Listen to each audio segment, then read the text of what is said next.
The chair of the Federal Reserve gave his first press conference ever today, but Washington and we in the news media spent our time laser focused on two other press conferences, one by Donald Trump, where he claimed to be proud by having been proven completely wrong about the president and his birth certificate, and then another one by the president where he discussed his birth certificate, and he explained that getting the birth certificate out there and getting that controversy dealt with will allow him to get back to the real business of being president and dealing with the real problems facing this country.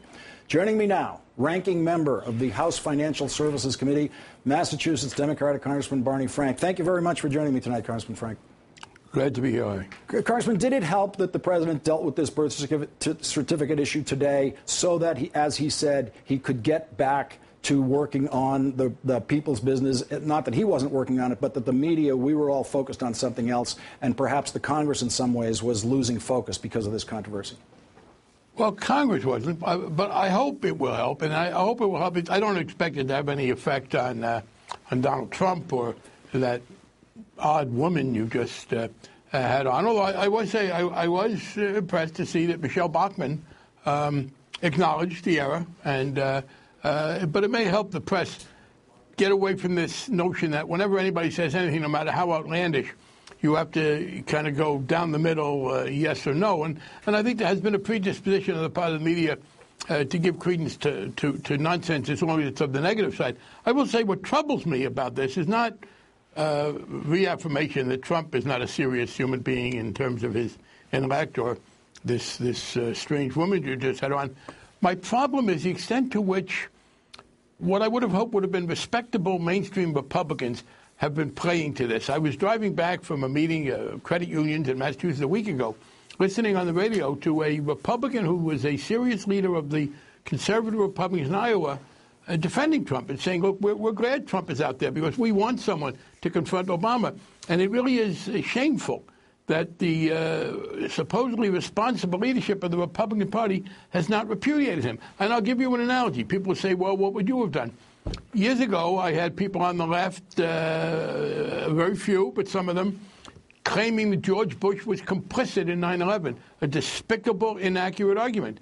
And I got into a number of very loud arguments with people who made that claim. I thought it was wrong. So the extent to which Republicans who knew this was nonsense were willing to encourage it because they thought it helped create some doubts about the president's legitimacy, that was very troubling to me. There's also, and I go back to another case, when Lisa Murkowski overturned Sarah Palin's effort to get rid of her, the senator from Alaska, and Sarah Palin tried to defeat her. Senator Murkowski didn't take it too seriously in the primary. She came back and she won a write-in, which is, winning a write-in is hard enough if your name is Smith. When your name is Murkowski, that's very impressive. And the literacy rate in Alaska is obviously quite high. But what you got from some of the Tea Party people, many of them, was trying to devalue the election process. And this is what they do with Obama. These people apparently can't take losing a fair election legitimately. They have to try and find some ways to undermine the election results. They try to do it to Senator Murkowski because of spelling errors. They try to do it here. And also, as I said, I am disappointed to see the Republican leadership fail to decisively repudiate Trump and to hear Republicans talking about, well, what a contribution he's making to that debate. Congressman Frank, I was hoping we were going to get some time to get to the debt ceiling and what the Republicans are really doing there, but we're going to have to save the governing discussions for another night. Your eloquence on this has been invaluable. Congressman Barney Frank of Massachusetts, thank you very much for joining us tonight. You're welcome. You can have The Last Word online at our blog, thelastword.msnbc.com. You can follow my tweets at Lawrence. The Rachel Maddow Show is up next. Good evening, Rachel. Lawrence, I was quite transfixed by your conversation with Ms. Tates. I wanted to know how you're feeling.